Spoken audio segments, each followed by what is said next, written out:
Assalamu alaikum and selamat sejahtera. I wish to everyone watching this video and our beloved Madam Azura On, our business ethics lecturer. So we are from group 3 and I am Iyad Majdi. We will present regarding the environmental and societal ethics in the pesticides industry. So now I would like to introduce you to our group. The first picture is me, Iyad, followed by Zachary, the mysterious Alan or Wenhao, Farah, Liyana, and Rayn. So I'd like to begin with an introduction to the pesticide industry. Of course, they're very important in our modern agriculture practices. They protect our crops from damage, be it by pests, diseases, weeds. You get the idea. Of course, when these implications affect our crops, it'll cause economic losses because this world is powered by agriculture, is it not? As such, these pesticides have seen a shift towards more targeted and environmentally friendly herbicides such as integrated pest management, IPM, as well as GM, genetically modified crops, which allow for these crops to not need any chemicals in them, to not allow any chemical sprays of pesticides as a whole. So next, I'd like to talk about the ethical issues faced by the pesticides industry. So first and foremost, the environmental impact. Of course, these pesticides are chemical based, so they surely are able to harm insects that are not direct targets of these pesticides. And they may also actually lead to a resistance being formed in the targeted insects. Next up, the economic influences. Of course, there are questions as to the economic benefits of the pesticide industry that they receive. How much does that outweigh the human health risks that come with the use of pesticides? And with that, I relate to the next point, which are human health risks. The exposure to pesticides can be linked to diseases such as cancer, thyroid disorders, and immunodeficiencies. Of course, we want to prevent these things from happening, as well as inequities happening in our environment. For example, people living downstream from a farm may suffer from pollution in their water systems, in their water supplies. Perhaps if they go in the river and it's full of pesticides, and they can get exposed to some of the diseases that I mentioned before. So I'd like to talk about the environmental impact of pesticide usage. The first up is soil contamination. Now this can happen in many ways, either through spray drift, wash off, or even treated seeds falling onto the soil itself. These are applied to control the soil pests and diseases. The breakdown of pesticides can happen through chemical processes that we won't talk about, but they can affect the creatures in the soil that help enrichen the plants, for example, worms. And these contaminants in the soil can also leak into the water supply, which leads to our next point, water contamination. Now, of course, when these pesticides leak into the water supply, they can cause a lot of problems for people living downstream. Heavy rainfall can also transport the water that has leaked into our groundwater supplies, turning them into poison. Now, for soil organisms, they are essential for maintenance of soil structure and the mineralization of organic matter, basically turning whatever decays into nutrients for plants. Now, these are heavily affected by pesticide use. Worms can be poisoned, so this is a great concern and is an advocate for the use of sustainable methods. And lastly is the effect on human health. The health aspect can be very, very concerning for some people. For example, agrochemicals in Nepal are used as tools to boost agricultural productivity, but it has caused problems in the endocrine systems of the farmers there and may contribute to cancer development. So here are some ethical considerations in the conservation of biodiversity. First up, and we've talked about this before, the environmental impact. The impact on the environment can lead to soil poisoning, water poisoning, and the loss of the biodiversity in these environments. So we have to minimize the impact on these three for pesticide industry to be truly green. Next up is sustainable agriculture, where we have to encourage practices that promote greener usages of pesticide options. For example, IPM, integrated pest management, to reduce our reliance on these chemical pesticides. Third is animal welfare, where the welfare, for lack of a better word, on these animals have to be considered. For example, worms, fishes, even pollinators such as bees. They are living creatures crucial to the environment, and their status must be considered when using pesticides. And lastly is the health of pollinators. Of course, these drive our seeding efforts around the globe. So to lose pollinators such as bees would be to lose a large chunk of our environmental sustainability. Now next up is the pollution and waste management. So we have 4 points here, where it's chemical degradation. So some pesticides are treated with chemicals to break them down into more safer compounds, which then can be thrown away. However, these incur high costs, as you sometimes need specialized equipment to split the chemicals into safer chains. Next up are public awareness campaigns, where we can educate the public of the potential risks of pesticide pollution. For example, farmers, when they want to throw away into the river, we tell them you can't do that, it'll harm the fishes, it'll harm the environment in the river and perhaps the people downstream. And that helps reducing our environmental impact. We can also recycle and reuse these containers for pesticide. Of course, we have to rinse them and then just pour it inside, but do practice safe measurements. Do practice safe options when you are rinsing the containers. Wear the right equipment when it needs to be done. And lastly is proper storage. Pesticides must be kept safely out of the hands of those who may be unaware, as well as far away from places where it could leak. So now we'll talk about the sustainable and environmental practices that these pesticide industries can do. So first up is education and training. Now this relates back to the former point of we have to educate the farmers on how to use the pesticides and how to dispose of them. And how they use them, of course, we have to make sure they use the proper equipment when they are handling these pesticides to ensure they don't harm themselves. Next up is integrated pest management. These are non-chemical methods. Crop rotation, biological controls. For example, the usage of wasps as predators to aphids in our crops. Next up is use of biopesticides. These are derived from natural materials, plants, organic stuff. These are not chemicals concocted in a lab. And lastly are the compliance with regulations. We have to adhere to the local and international standards when using these pesticides. We must always report our usage to the local authorities to protect the health of the population that is close by, as well as safeguarding the environment. Now here are some health and safety measures that the pesticide industry can apply for its workers and its consumers. So for workers, as the previous point has suggested, training. So workers should receive comprehensive training on the safe usage and handling of pesticides, as well as the safety labels and the data that comes with them. Like, you cannot dump it anywhere you want and you have to store it in proper containers.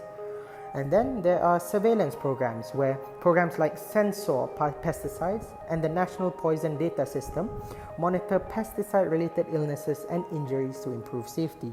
So of course, they can always report to these bodies to make sure that they are always in the right. Then we have regulations compliance. So they must adhere to international standards. For example, the EPA's Agricultural Worker Protection Standard to reduce the risk of pesticide poisoning and injury. And how can they reduce the risk? They can use PPE, personal protective equipment, such as gloves, long pants, long sleeves, and of course a covering for the face. Next up is for consumers. So of course they can practice safe usage. They follow the label instructions very carefully, as well as the amounts and the conditions for use. They can also store pesticides safely and dispose of them according to how the label requests it, as well as adhering to the standards stated by our agencies, local agencies.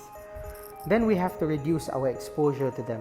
So we have to make sure to wear the proper equipment as well as reducing the exposure of the pesticides to the non-targeted areas, for example, the outlying environment. And we must always be prepared for emergencies. We have to know how to handle pesticides and pesticide poisoning. If we are poisoned, we have to know to report ourselves to the local hospital or the poison control centers. Now let's talk about the ethical responsibility towards the community. So in terms of product development, the pesticide manufacturers, they of course have an obligation to develop the pesticides that have minimal impact on the environment as well as humans.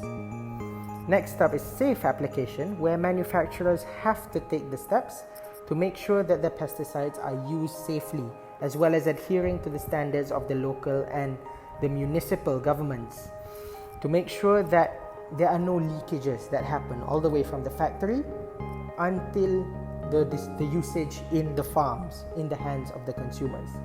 Next up is the public and environmental health, where there is increasing evidence that many industrial chemicals, especially those in use in pesticides, have an adverse effect on the health of the community. So we must make sure that these pesticide industries have our best interests in mind and can protect the local populace. And lastly is the regulatory compliance, where the industry must comply with the relevant laws in their respective areas and must make sure that they exceed these standards wherever possible. So next, let's talk about the transparency and public communication on behalf of these pesticide industries. So first up is the importance of science and communication. So these pesticide industries, they have to tell us that what they're doing is important, because without pesticides our crops would fail and that would lead to a global famine. So they have to actively say that what they're doing is just. Next up is the transparency in regulation. So they have to reveal that what they're actually doing complies with the regulations set by their host country or the countries they are operating in. Of course, they have to tell us everything from A to Z of their production and how they are following these regulations. Next up is risk communication. Now they have to communicate the risk that comes with the usage of their pesticides and the risk of being exposed to them in case this happens. So they have to tell us that, alright, here's the procedure if you are exposed, and you must report yourself immediately. By giving us the information we need, we can act swiftly and it could save lives. Next up is the international best practices. So these are standards set by trade and incident bodies. So they have to make sure that all firms follow the same set of standards throughout the globe, wherever they operate. And lastly is confronting disinformation. Pesticide industries must make sure the information they supply to the people is accurate, as well as making sure that it is helpful. So now let us talk about a case study on good ethics practiced by the pesticide industry. For this study, we have chosen CropLife International and their Promoting Stewardship program. So before we continue, we have to know CropLife's purpose. So CropLife International represents plant science, globally. They represent the manufacturers of pesticides, seeds, and biotechnology products. And they also offer stewardship programs, which educates about the safe use of these products, including pesticides, to ensure that human health and the environment is always preserved. So now let's talk about CropLife's good ethical practices. First up is safe usage training. Now this is where CropLife International does programs for farmers, pesticide appliers, as well as agricultural workers, which educates them on the proper handling of their products, which in turn helps minimize risks to human health as well as the environment. Next up is the integrated pest management, where, as we said before, are biological methods of controlling pests, which reduces the reliance that chemical pesticides have on farmers, as well as minimizing risk to the environment. Next up is waste management and disposal, where CropLife shows people how you actually dispose of these pesticides, as well as how you recycle their containers to, of course, minimize risk to the environment again, and it also helps reduces poisoning both to the environment as well as to users. And lastly is R&D towards safer technologies. So CropLife helps research and develop products that may have a better impact on the environment as well as a better impact in the usage of pesticides. Maybe greener technologies, chemicals that can be applied without thought, ones that we can just dump into a river that do not poison the fishes. Maybe it feeds them, who knows? But all of these is proof why CropLife practices good ethics. Now let us talk about a case study on ethical violations. Here we have Bayer crop science and the bee population decline. As with everything, we need a background on this case. So Bayer crop science produces neonics, a form of pesticide that is very effective in curbing insects especially, because what it does, it shuts down the nervous system of insects, leading to their paralysis and their death. However, these neonics are absorbed into plants and plants produce pollen. This pollen then becomes poison, which in turn poisons the pollinators. Of course, bees feel the biggest impact from this, as shown by their population decline due to Bayer's pesticide usage. So what has Bayer done that can be considered a violation of their ethical standards? First up is the suppression of evidence. Bayer has been accused of funding studies that minimizes the risk of neonics. These studies downplay the significance of a threat that the neonics pose against bees. The second up is aggressive lobbying, where Bayer has made sure that their products continuously reach the market. That's to make sure that these products always reach the shelves and are still in use today so that they can still make a profit. Next up, Bayer has also failed to alert the users that their products are causing environmental harm. The users don't know this, and so they keep on using Bayer Crop Sciences chemicals, which in turn leads to the death of more bees.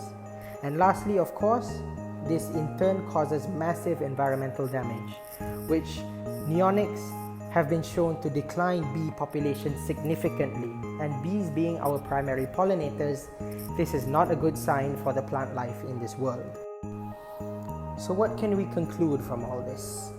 So a simple conclusion would be, by prioritizing ethics and compliance, the pesticide industry can do a whole lot more than it is currently doing to protect our environment and the biodiversity of wildlife. So of course they can do this through a few ways. For example, by educating farmers and consumers, involving themselves in the future of IPM, as well as continuing to fight for what is right. So a few recommendations we would have would be through regulation compliance to make sure that these firms follow standards set by international bodies. We must reduce harmful chemicals that are currently in the pesticides with future ones that perhaps don't have as many harmful chemicals. We must also raise consumer awareness to make sure that they are being used properly and being disposed properly. We must also support organic farming to maybe lead to a future where pesticides need not be used at all. So that's all from us. We are Group 3. Thank you so much for listening and have a wonderful rest of your day.